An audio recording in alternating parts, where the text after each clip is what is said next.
What's up, YouTube? YuGiOh Tube. Today we're going into modern product. You're saying, why in the world is YuGiOh Tube talking about modern product? Well, I don't like to talk modern product at all. I think overall Yu-Gi-Oh, the modern stuff, is mass-produced.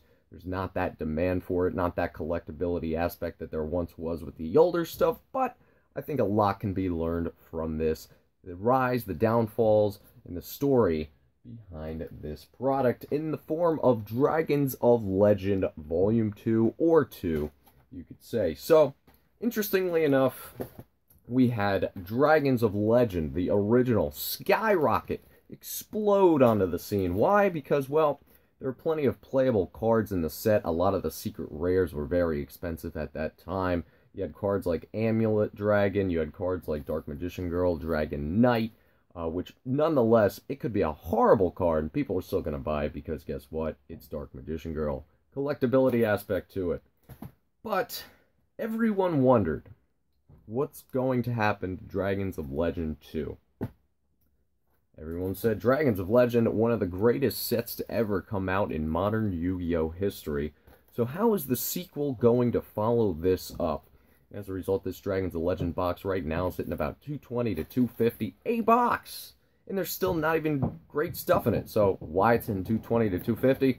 Well, simply, I guess, the low supply on the market wasn't mass-produced. And what did Konami decide to do? And what was I afraid of when I was looking into speculating on Dragons of Legend 2? I looked and I said, well, Dragons of Legend 1, tremendous set.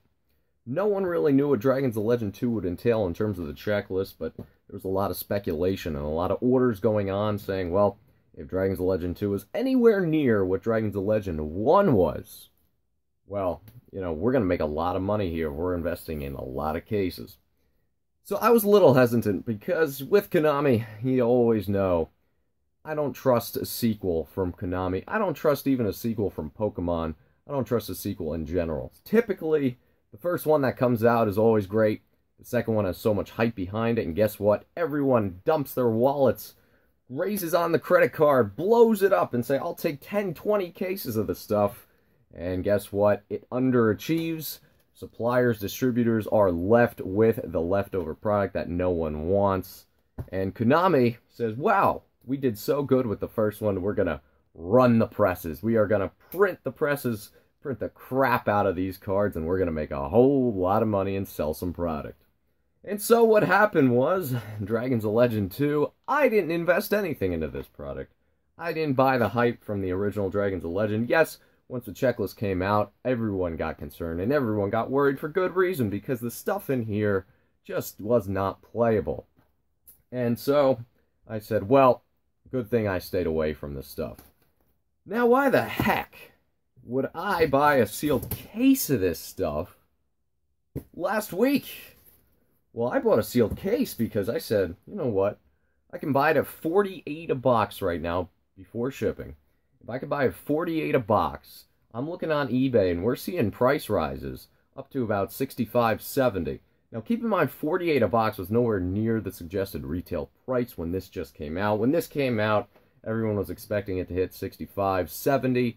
And I said, at 48, my risk is very low. And I noticed, which I was going to put in another Market Watch video, Toon Kingdom and Mimicat, the two secret rares from Dragons of Legend 2, those are skyrocketing in price. I said, you know what? You could pull one Toon Kingdom or one Mimicat, and you're basically paid for an entire box, basically at a $48 price point, where it gives you room to where if another secret rare in this set really starts to go up, and you have it, well, then you're over in golden. So you're already over cost at that point at 48 a box. So I said, you know what?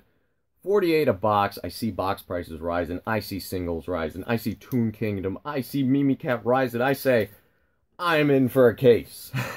So, my case just came in the other day. I'm liking it. I'm liking the buy. I say, you know what? I can't really lose my shirt with this one overall at 48 a box. And guess what happens? 2 days after I buy this case, I am a little late on this news, I'm sure you guys all know, is Toon Kingdom and Mimicat were reproduced or reprinted in the Pegasus. I don't even know what is it, a Duelist pack? I don't know. Some new product coming out, I believe, as a common card. Could be a rare, but I believe both are coming as a common. So a lot of people even wondered why the heck Toon Kingdom and why in the world Mimicat were so expensive. Well, obviously that's because of the collectability aspect. They were Pegasus cards. They were used in the show. Everyone loves Toons no matter what it is, as you can see from Magic Ruler sales of Toon Toon Mermaid, Toon Summon Skull, Toon Blue Eyes, everything Toon sells. So, it just shows you, even when you think you're ahead of the curve, even when you buy these cases and buy these boxes at $48 a box, what is going to happen? Toon Kingdom is going to plummet. Mimicat's going to plummet. It already has started. After the news happened, we're looking at about a 10 to 20% down spiral on these cards. You know, they're going from $40 down to $30. That's a 25% decrease? Yeah. Good God, it is. A 25% decrease in a matter of one day, a 24-hour span, because of the recent news of the recoming of these cards in common form. So, what's going to happen? They're going to come out in commons, they're going to be reprinted, and what goes on? You gotta love Konami and their reprint sets. So, Konami, you would think, I thought to myself, maybe, I'm wondering, it's been 2 years, this came out in 2015, Dragon's Legend 2, it's been 2 years, maybe Konami will actually say, you know what, let's not rush the presses on these cards. Let's keep them rare. All of a sudden, we're seeing an increased demand in Toon Kingdom, an increased demand in Mimicat Secret Rares. And all of a sudden now, maybe, just maybe, we see the prices of Dragon's Legend 2 going up to $65, $70 a box, and maybe people will actually start buying it. Maybe it could actually hit $100 a box one time. Of course, they've already sold their product. They did what they needed to do. But what they're telling the community and what they're telling investors are that, you know what, you can't invest in modern product because we're just going to reprint it. We're going to make it easy for everyone to get it. This has been the problem with the Yu-Gi-Oh game for so long in terms of collectability aspect. There is no real one print of anything in Yu-Gi-Oh, and that's been the whole issue when investing in Yu-Gi-Oh. You always want to go with the original prints. So yes, it's not like the Toon Kingdom and Mimicat are going to go down, you know, to $5. That's never going to happen. Everyone's going to want the originals. Everyone's going to want the highest rarity in the terms of secret, rare, and first edition. So everyone's still going to want that. There's still going to be a collectible aspect to them, and they're still always going to hold decent value. But what Konami is saying is, we don't care. We don't care that the price is starting to go up, that there's actually, wow, there's actually a collectible demand in a 2-year-old product. Instead of Konami saying, wow, that's actually pretty good, let's see if the price can actually continue to go up and create more buzz and generate more buzz for these older cards. Let's just produce them again in common form.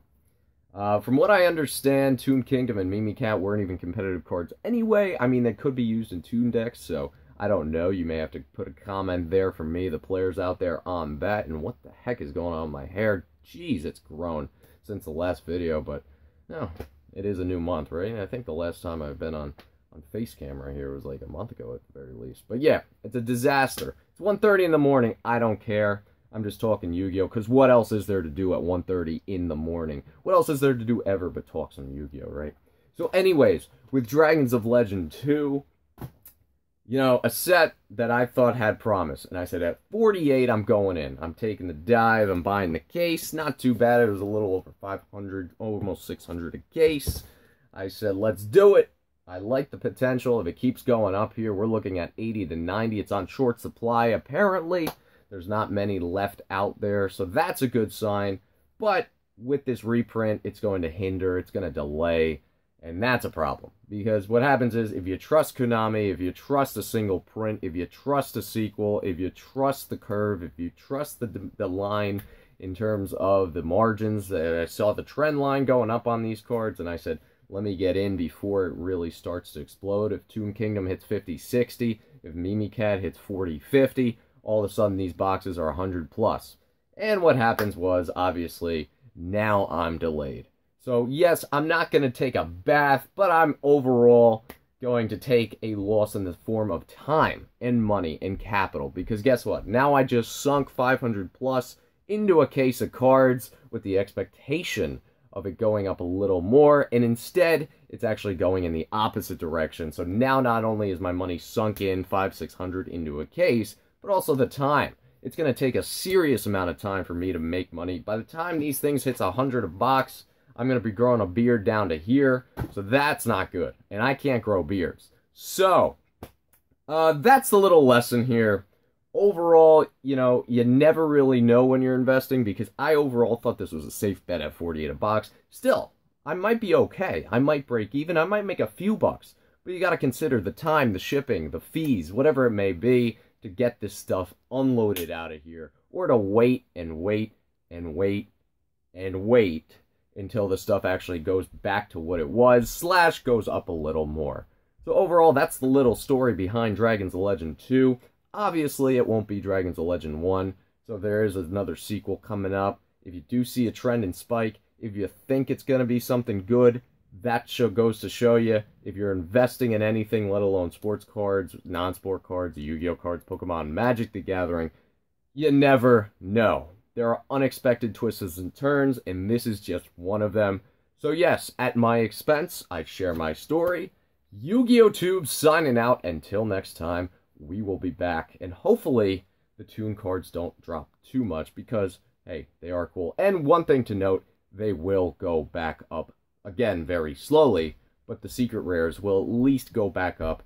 The time to buy is right when they're reprinted, because for obvious reasons, no one's going to want the high rarity at that current point, and everyone's going to be dumping. So if you're in the market for one, buy one now, buy one in the next few weeks, buy one when the common comes out, because that's ultimately going to be your lowest buying point. Yu-Gi-Oh! Tube, signing out.